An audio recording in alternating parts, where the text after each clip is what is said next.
grandi dans un quartier malfamé et on disait toujours t'arrives à de meilleurs résultats avec un mot gentil et un revolver qu'avec le mot gentil tout seul. Dans ce quartier, c'était peut-être vrai après tout. Et voilà comment une réputation, ça tient pas à grand-chose.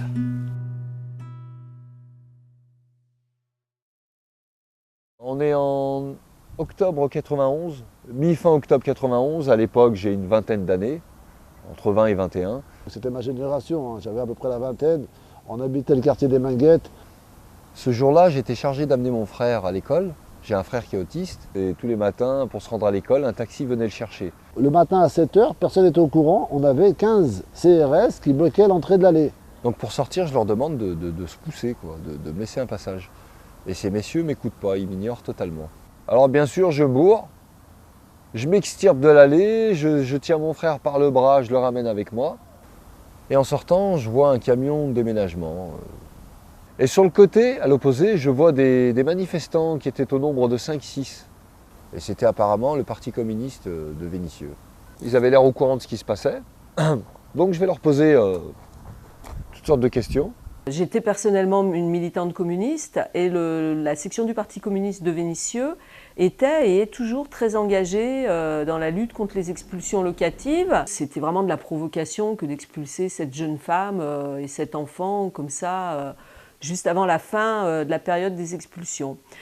Et nous avons donc décidé d'être tôt le matin sur place, hein, parce qu'on sait que les camions de déménageurs, les huissiers, la police arrivent toujours très tôt. J'étais tout jeune adjoint, puisqu'il y avait à peine 2 ans que j'avais été élu au niveau de la municipalité.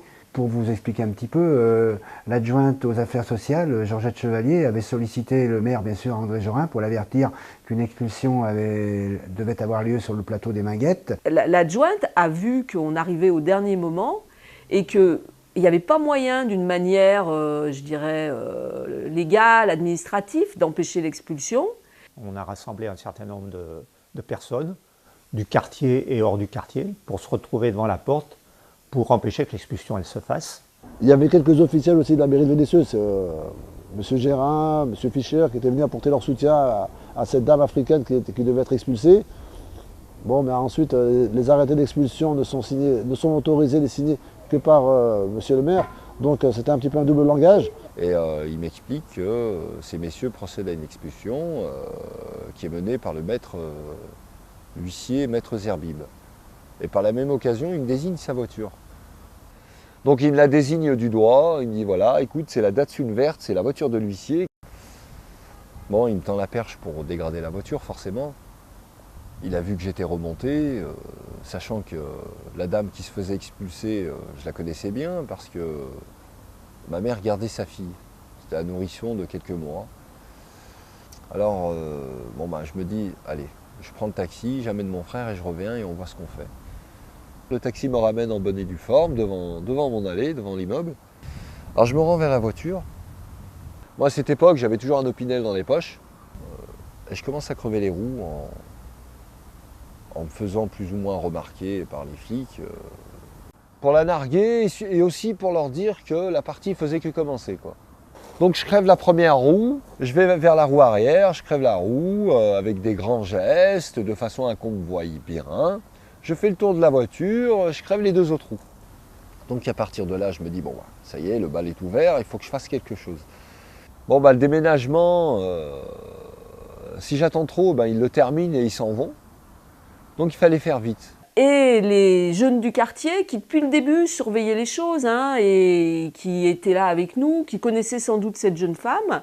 Les jeunes du quartier, nous-mêmes, on a appelé du monde en plus, on a appelé Ils ont dû appeler leurs copains, etc. Alors je décide de me rendre au centre commercial de Vénissieux. C'est un centre commercial qui se trouve au milieu de la banlieue, au centre des Minguettes.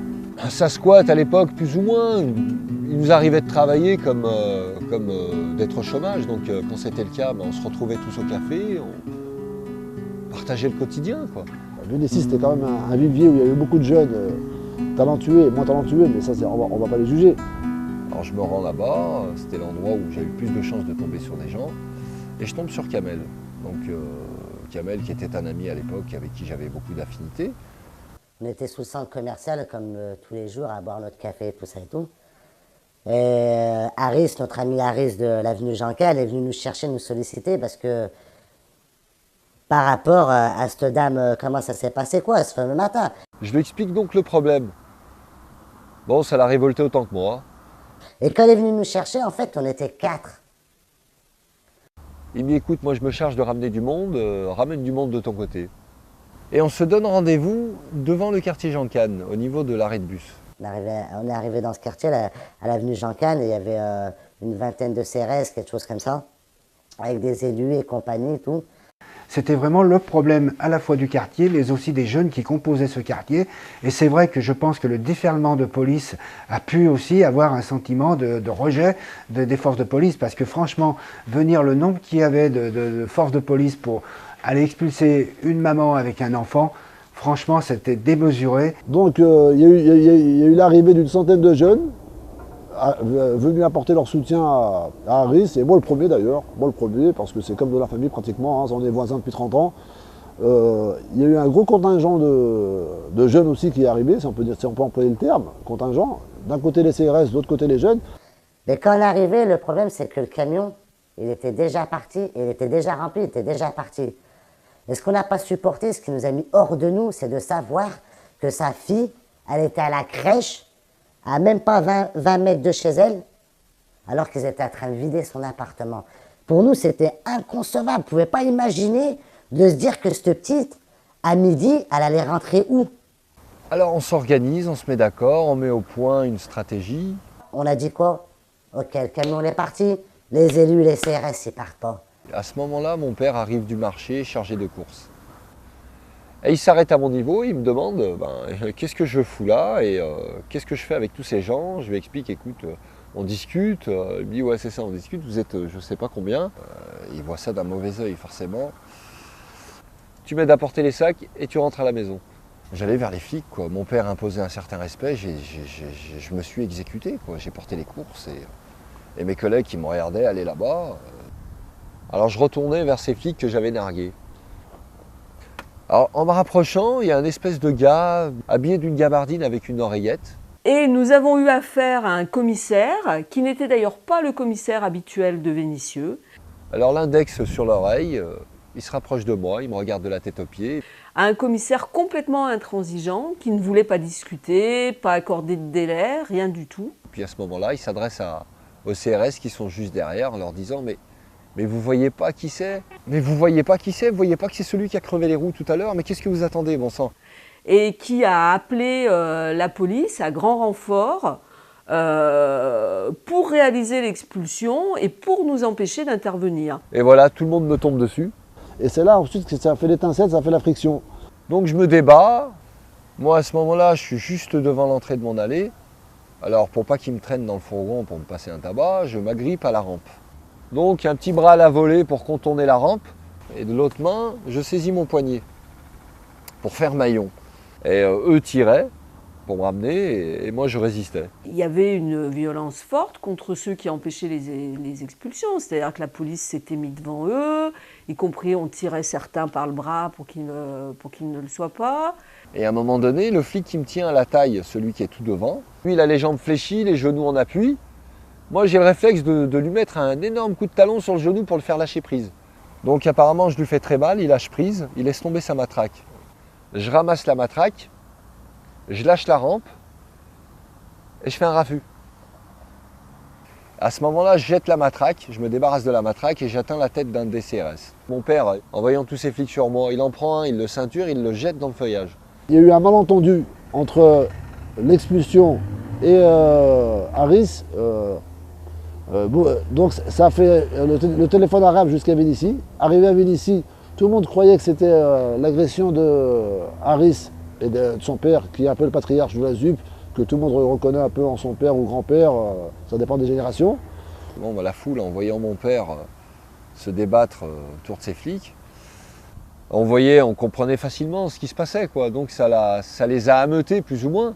Avant qu'on commence vraiment à se cogner, parce que tu vois, tu me rappelles les choses, avant qu'on commence vraiment à se cogner avec les flics, ce qui nous a vraiment aussi fait péter un câble, c'est ça. Parce qu'à un moment, il y avait l'entrée de l'allée. Qu'est-ce qu'ils ont fait? Ils ont traîné le père Harris. C'est quand même un chir. C'est quelqu'un, pour nous, il avait plus de 60 ans à l'époque. Ah, ça a déclenché l'émeute, quoi. Donc à partir de là, il pleuvait des cailloux, des pavés. On s'est dit, c'est une aubaine, il faut qu'on fasse parler de nous et en même temps, on va leur casser du flic, rien que pour ça aussi. Et comme la police voulait continuer, à un moment, il y a eu échauffourée entre les forces de police qui nous attaquaient à coups de gaz lacrymogène et puis la population qui soit se mettait aux abris pour la grande majorité, soit pour quelques-uns réagissaient avec des pierres parce que la colère avait monté. Et on a commencé à les bombarder. Eux nous ont tiré dessus avec leurs fusils à bout portant. Hein. Moi, donc mon père m'a pris par l'épaule, m'a traîné jusqu'à la porte d'entrée. Et une fois dans l'appartement, il ferme à double tour. Et il me dit fermement, tu mets pas le nez dehors. Alors ce qui se passe, je m'enferme dans ma chambre, étant donné que j'habitais au rez-de-chaussée à cette époque, je saute par la fenêtre et je vais rejoindre mes collègues. On voulait que ça soit la guerre, il faut dire carrément la vérité. On voulait qu'on parle de nous dans toute la France. Donc dehors, c'est le tohu-bohu, hein, des fumogènes, crimogènes, cocktails Molotov. J'excitais tout le monde, mes copains, mes potes, tout ça de mon quartier, les mecs d'à côté, je jetais des pierres et tout ça, j'excitais. Les grenades lacrymogènes ont atterri sur des balcons des gens, c'était impressionnant. Hein. Le quartier était en fumée. La plupart des gars sur qui on pouvait compter, nous, les mecs de notre quartier, il fallait attendre midi, 1 heure avant de leur mettre la main dessus. Alors qu'est-ce qu'on a fait? On a décidé, on a dit, on va faire en sorte, même avec le peu d'effectifs qu'on peut être, faire en sorte que ça dure le plus longtemps. En fait, nous, dans cette affaire, on a fait en sorte que ça dure le plus longtemps pour ameuter le plus de gens.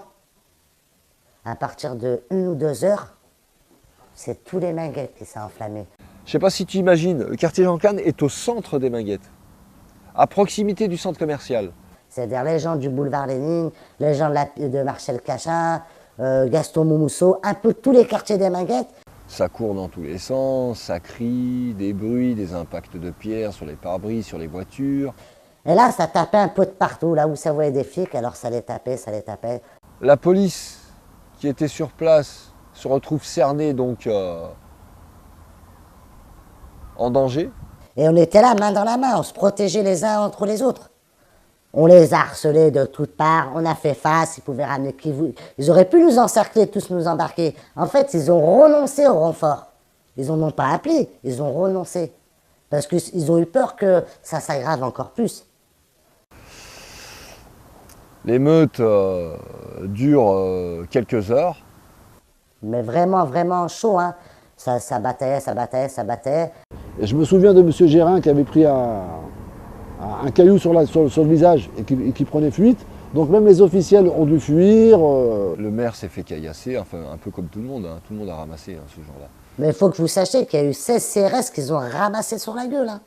Ah, il y en a 16 qu'ils ont ramassé. Hein. À la fin, moi, ils nous visaient dans la tête. Avec les fusils à lance-grenade, là, je sais pas comment on appelle ça. Ils nous visaient carrément la tête. Après, c'était un tout où nous, on était énervés parce que tous les soirs, on se faisait contrôler. On était traités comme des merdes. J'avais pas appris ce que voulait dire le mot félaga jusqu'à qu'un flic me le dise sur un contrôle. Vous êtes des félagans, on va s'occuper de vous tous les jours. Ça, c'était en 90. En fait, les gens, chacun exprimait ce qu'il avait en lui, ce qui lui plaisait pas avec la société. Le calme revient. Grâce au maire, grâce à la nécessité, je crois. Parce que la police, elle était mal en point. Donc c'était violent. Et je pense que la réaction du quartier, la réaction des militants est une réaction tout à fait justifiée.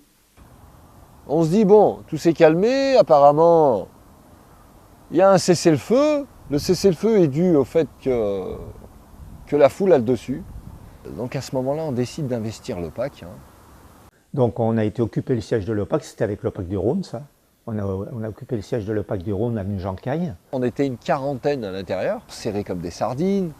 Et on a passé la journée là, quoi. On est resté là-bas tant qu'il n'y avait pas une négociation qui permettait de faire que la famille soit relogée. Je m'adresse au directeur et je lui explique qu'il fallait restituer l'appartement immédiatement à cette dame. Et je lui demande les clés de l'appartement. Bah, penses-tu, le directeur de l'OPAC était tétanisé, surtout quand il a vu la foule dehors. Ils ont ramené le camion. On a appris par la suite qu'il avait ramené son camion avec tous ses meubles et compagnie. Mais nous, pour nous, c'était parti, on ne voulait plus s'arrêter. Du fait y compris de l'engagement du maire de l'époque de Vénissieux, André Jorin, qui a demandé à rencontrer la direction de l'OPAC. Du fait de tout ce qui s'était passé, l'expulsion a finalement été annulée et nous avons même obtenu que les meubles de la personne soient remontés dans son appartement. Donc l'appartement a été aussitôt restitué, les meubles ont été réagencés à l'intérieur. Et la dame n'a pas été expulsée par le bailleur car il y avait eu des craintes que ça se détériore et que la situation en arrive, devienne quasiment explosive, quoi. Et cette fois-là, on a eu affaire, et je pense qu'il y avait peut-être une décision politique derrière, parce que pourquoi un commissaire étranger à Vénissieux? Pourquoi un tel déploiement de forces de police? Il fallait bien que le préfet ait donné son accord, et le préfet, c'est quand même un relais du gouvernement. Donc quelque part, il y avait eu une décision politique pour faire à tout prix cette expulsion. Il y a eu un problème de coordination, parce qu'il n'y a pas eu de prévention pour dire éventuellement ce qui se passe. La préfecture a voulu agir vite et en bloc. Ce qui s'est passé, c'est que ça s'est retourné contre eux. Au bout de 5-6 heures, Madame Guillot a retrouvé son appartement. On dit que la violence ne règle pas toujours les problèmes. Mais il faut croire que la solution, ce jour-là, c'était la violence. Et ça, c'est un exemple qu'on a pris des anciens des années 80. Par exemple, dédicace à tous ces anciens des années 80, qui aidaient les familles dans le besoin.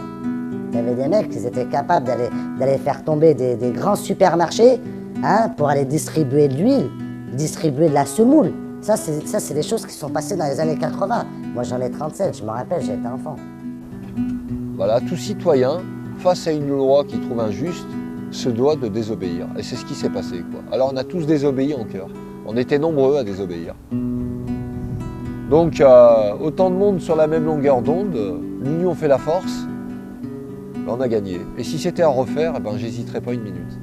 Vraiment, c'était un cas, c'était vraiment injuste cette expulsion, quoi. Et donc, c'est un bon moment de victoire, d'avoir obtenu qu'elle puisse rester dans son logement. Et c'est pas la seule victoire qu'on a obtenue de ce type-là, parce qu'il y a eu beaucoup d'expulsions empêchées à Vénissieux d'une manière militante, et il y en a encore beaucoup. Mais je dirais que vu le déploiement de forces de police qu'il y avait eu, c'est sans doute une des victoires qui nous a fait le plus plaisir. Les Incorruptibles, tu te rappelles, il y a un moment où Al Capone, dans un de ses films, vaut mieux des mots gentils avec un flingue à la ceinture que des mots gentils sans flingue à la ceinture.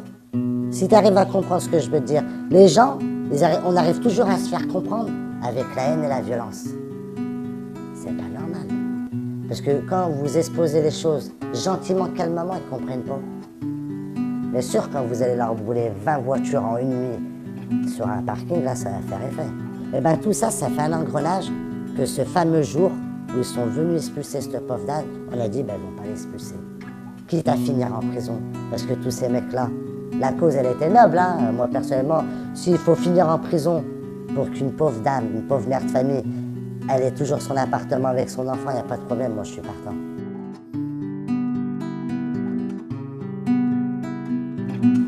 J'ai grandi dans un quartier malfamé, et on disait toujours, t'arrives à de meilleurs résultats avec un mot gentil et un revolver qu'avec le mot gentil tout seul. Dans ce quartier, c'était peut-être vrai après tout. Et voilà comment une réputation, ça tient pas à grand-chose.